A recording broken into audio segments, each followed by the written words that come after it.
Hello everyone, इसमें हम solve कर रहे थे न्यूमेरिकल्स। आज का न्यूमेरिकल कुछ खास है, इसीलिए मैं खास कह रहा हूँ कि ये जो न्यूमेरिकल आज करने वाले हैं वो आप लोगों की डिमांड पर ही कर रहे हैं। ठीक है, बहुत से बच्चों के मैसेज आ रहे थे कि इस क्वेश्चन की वीडियो बना दीजिए, कुछ टफ लग रहा था उनको, क्वेश्चन समझ में नहीं आ रहा है। ठीक है, तो देखिए क्वेश्चन क्या है, बहुत आसान क्वेश्चन है, समझेंगे सबसे पहले। अगर समझ जाते हैं तो क्वेश्चन बहुत आसान है।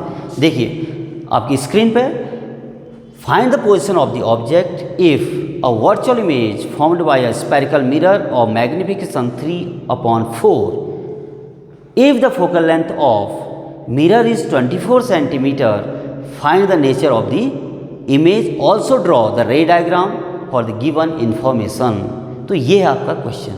तो क्वेश्चन है क्या, देखिए सबसे पहले क्या क्या आपको दिया है और क्या पूछ रहा है। क्वेश्चन पढ़ेंगे, find the position of the object कह रहा है, मीन्स यू आपको निकालना है। यू इक्वल टू मैं कर देता हूँ क्वेश्चन मार्क, यू हम निकालने वाले हैं।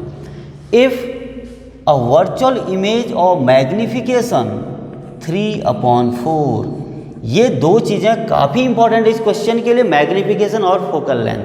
ठीक है, वर्चुअल इमेज जब फॉर्म होती है तो उस केस में मैग्निफिकेशन क्या होता है भाई, पॉजिटिव होता है। ध्यान दें, अगर रियल इमेज इस फॉर्म कहता है तो m इक्वल टू -3/4 यहाँ पे करते।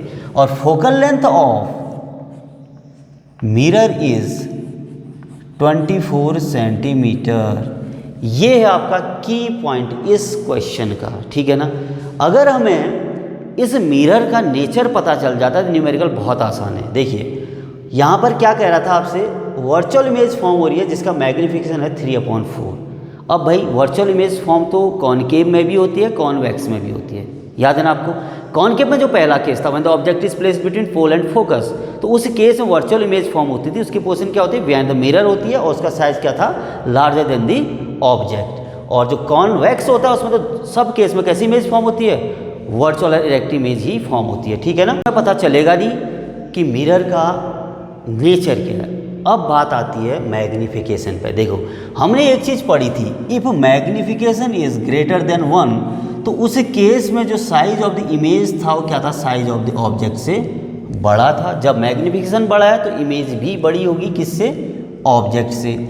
और दूसरा केस था if m is less than 1, तो इस केस में साइज ऑफ इमेज भी छोटा था, किससे, साइज ऑफ द ऑब्जेक्ट से। और लास्ट केस क्या पड़ा था, if m is equal to 1, तो उस केस में h dash is equal to h था। h डैश मतलब क्या है, हाइट ऑफ द इमेज, और h क्या है, हाइट ऑफ द ऑब्जेक्ट। ये मैंने बहुत अच्छे से बता रखा है फर्स्ट वीडियो में, उसको देख लेना अगर आपका ये क्लियर नहीं है तो।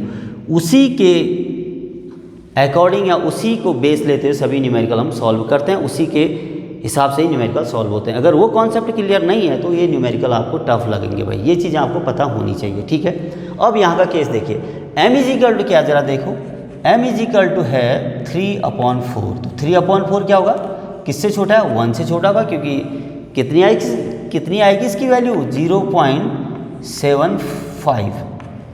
किससे छोटा होता है, 1 से छोटा। तो कौन सा केस है, ये वाला केस है, h dash is less than s, यानी साइज ऑफ द इमेज किससे छोटा है, साइज ऑफ द ऑब्जेक्ट से।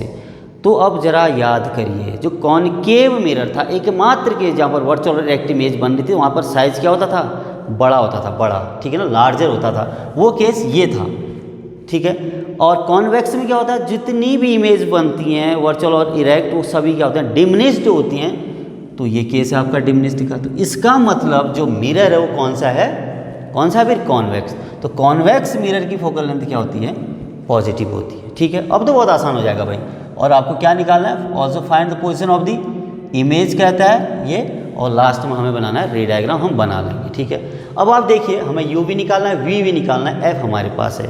तो डायरेक्ट हम मिरर फॉर्मूला यूज़ नहीं कर सकते, तो कहाँ से बनाएंगे, मैग्निफिकेशन से, क्योंकि मैग्निफिकेशन हमें दिया है।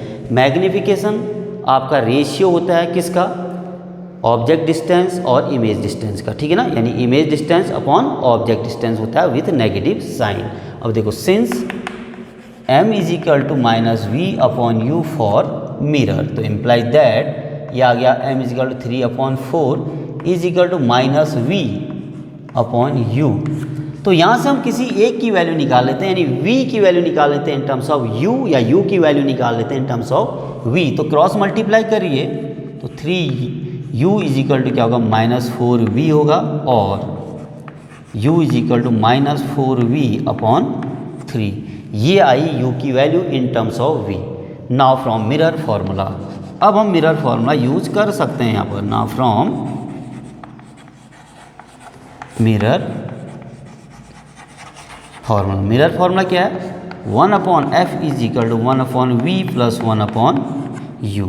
तो f आपको दिया है भाई, f कितना 1/24, f 24 है तो 1/24 हो जाएगा, 1/v ऐसा ही लिखेंगे प्लस 1/u, u की वैल्यू ये है देखो -4v/3। ये है आपकी u की value in terms of v, ठीक है। तो उसके बाद देखिए implies that 1/24 is equal to 1/v, ये माइनस हो जाएगा भाई, प्लस माइनस माइनस होगा, ये 3 ऊपर चले जाएगा तो 3 अपॉन कितना होगा 4v, ठीक है। कैलकुलेशन समझ में आई होगी आपके। Implies that 1/24 is equal to, यहाँ से आपका 4v एलसीएम आ जाएगा तो ये कितना होगा 4 - 3। तो implies that 1/24 is equal to 1/4v, और 4v इज इक्वल टू कितना होगा फिर 24 होगा। तो implies that v is equal to 24/4। Implies that v is equal to कितना आया 6 सेंटीमीटर। जो पोजीशन ऑफ इमेज आई कितनी आई फिर 6 सेंटीमीटर। पॉजिटिव साइन क्या शो करता है बिहाइंड द मिरर, तो मैं यहाँ पर लिख देता हूँ therefore position of image is 6 centimetre behind the mirror. एक तो हमें ये निकालना था, हमने निकाल दिया। अब इस v की वैल्यू को आप यहाँ पर रख दो इसमें, तो यहाँ से क्या निकल जाएगा u निकल जाएगा, ठीक है। तो देखिए फिर अब देखो सिंस नाउ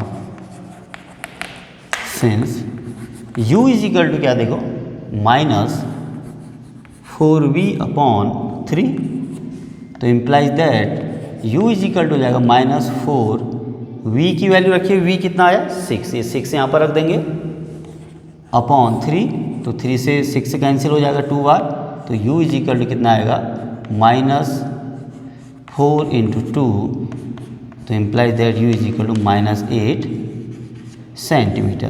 तो u तो आपका हमेशा नेगेटिव आएगा, क्योंकि ऑब्जेक्ट क्या होता है हमेशा फ्रंट ऑफ द मिरर रहता है, ठीक है, ये आपको पता है। तो देयरफॉर पोजीशन ऑफ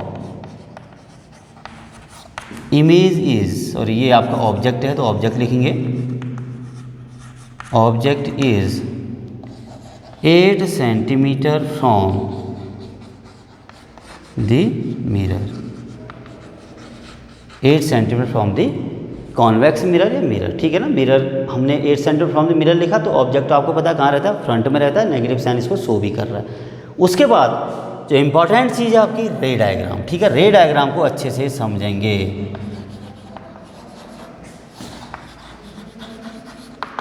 ठीक है ना, यह है रे डायग्राम। अब तो हमें सब कुछ पता है भाई, नेचर ऑफ मिरर पता है, उसकी फोकल लेंथ पता है, ऑब्जेक्ट कहाँ पर है ये भी हमें पता है, और इमेज कहाँ बन रही है ये भी पता है, तो हम आराम से इसका रे डायग्राम बना सकते हैं, ठीक है। तो क्या करना है, सबसे पहले एक कॉन्वेक्स मिरर बनाना है, ठीक है। उसके बाद ये इसकी आ गई प्रिंसिपल एक्सिस, ये हुई प्रिंसिपल एक्सिस जहाँ पर इस मिरर को इंटरसेक्ट करेगी, वो क्या होता है इसका पोल। एक्चुअली प्रिंसिपल एक्सिस पोल से होके जाती है, और जो इसकी प्रिंसिपल फोकस होगा वो बिहाइंड द मिरर होता है, ये भी आपको पता है। और इसके ट्वाइस पर क्या होगा सी क्या होता है, जब हम इस मिरर को कंप्लीट करेंगे इस होलो स्फेरिकल मिरर को, तो जहाँ पर उसका सेंटर होगा वही सेंटर ऑफ कर्वेचर कहलाता है। और किसका, इस कॉन्वेक्स मिरर का, अगर कॉनकेव है तो कॉनकेव मिरर का। तो ये फोकल लेंथ कितनी थी भाई, देखिए फोकल लेंथ आपको दी थी 24 सेंटीमीटर, ये 24 सेंटीमीटर हुई यहाँ से यहाँ तक, ठीक है। और ऑब्जेक्ट कहाँ पर है 8 सेंटीमीटर, तो लगभग यहाँ पर 1/3 पे इसका ऑब्जेक्ट होगा, मैं इसको कह देता हूँ AB, ठीक है। ऑब्जेक्ट हमेशा फ्रंट ऑफ द मिरर होता है। तो रे डायग्राम के लिए जनरली हम फर्स्ट से क्या करते हैं, प्रिंसिपल एक्सिस के पैरेलल डालते हैं, तो डाल दी। तो ये कहाँ पर अपेयर होती है? आफ्टर डाइवर्ज फोकस पर होती है। तो इसको हम पहले अपेयर कर लेते हैं, उसके बाद इसके अकॉर्डिंग ही क्या करेंगे, इसको डाइवर्ज करेंगे। ठीक है भाई, ये देखो सीधी बनाइएगा आप लोग, जरा टेढ़ी लग रही है ना तो सीधी कर लेना, ये इसको सीधी कर लेना इसको, ठीक है, स्केल से बनाएंगे। तो ये आपका डाइवर्ज यानी रिफ्लेक्ट होने के बाद इधर को गई बाहर को, तो हम इसको बैकवर्ड प्रोड्यूस करते हैं। कहाँ पर मिलती है? प्रिंसिपल फोकस पर मिलती है। और दूसरी रे हम कहाँ से डाल रहे हैं? पोल से, तो इसी एंगल के साथ रिफ्लेक्ट हो जाएगी भाई, ये भी पता है आपको। तो हम देख रहे हैं आफ्टर रिफ्लेक्शन कहीं पर भी रे मिलने वाली नहीं है, तो हम इस रे को भी बैकवर्ड प्रोड्यूस करेंगे। ध्यान दें, स्केल की हेल्प से बनाइएगा भाई, तभी डायग्राम के सीधे बनेंगे। तो ये बना ए डैश बी डैश। अब देखिए रे डायग्राम से भी आपका क्लियर है। हमने क्या कहा था, देखो इमेज कहाँ बन रही है? बिहाइंड द मिरर बन रही है, ये बिहाइंड द मिरर बन रही है, नहीं बन रही है। और जो उसका ऑब्जेक्ट है फ्रंट ऑफ द मिरर है 8 सेंटीमीटर पर, तो ऑब्जेक्ट यहीं पर, हमेशा ऑब्जेक्ट यहीं पर ही होता है। तो एक वेरीफाई भी हो जाता है हमारा कि जो इमेज थी वर्चुअल एक्ट थी और बिहाइंड द मिरर बन रही थी। ठीक है ना? तो होप दैट आपको क्वेश्चन समझ में आया होगा। अब मिलेंगे नेक्स्ट वीडियो के साथ, नेक्स्ट क्वेश्चन कर दो यार, तुम्हारे पैसे थोड़ी